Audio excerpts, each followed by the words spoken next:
നമസ്കാരം. ശബരിമല തീർത്ഥാടകരുടെ വാഹനമിടിച്ച് യുവാവിന് ദാരുണാന്ത്യം.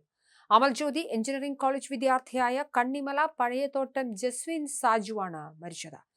ഇന്ന് പുലർച്ചെ 6 മണിയോടെ എരുമേലി മുണ്ടക്കയം റോഡിൽ ചരളയിലാണ് സംഭവം. കോളേജിലേക്ക് സഹോദരവുമായി ബൈക്കിൽ പോകും വഴി നിയന്ത്രണം വിട്ട് ബൈക്ക് മറിയുകയും പിന്നാലെ വന്ന മിനി ബസ് ഇടിച്ചുകൊണ്ട് നീങ്ങുകയുമായിരുന്നു. വാഹനമിടിച്ച സ്ഥലത്തുനിന്നും അല്പദൂരം യുവാക്കളുമായി ബൈക്ക് നിരങ്ങി വീഴുകയും ചെയ്തു.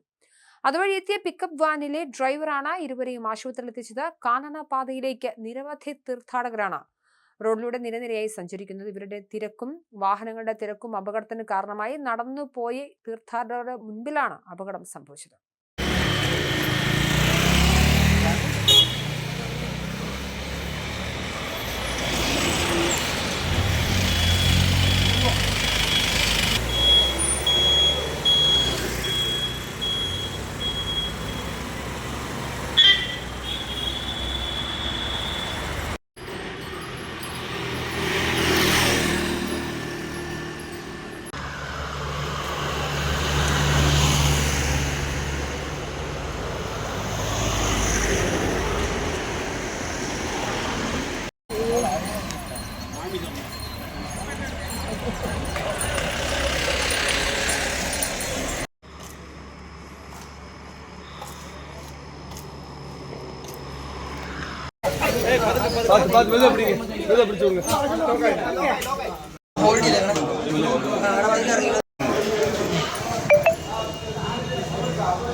पंजी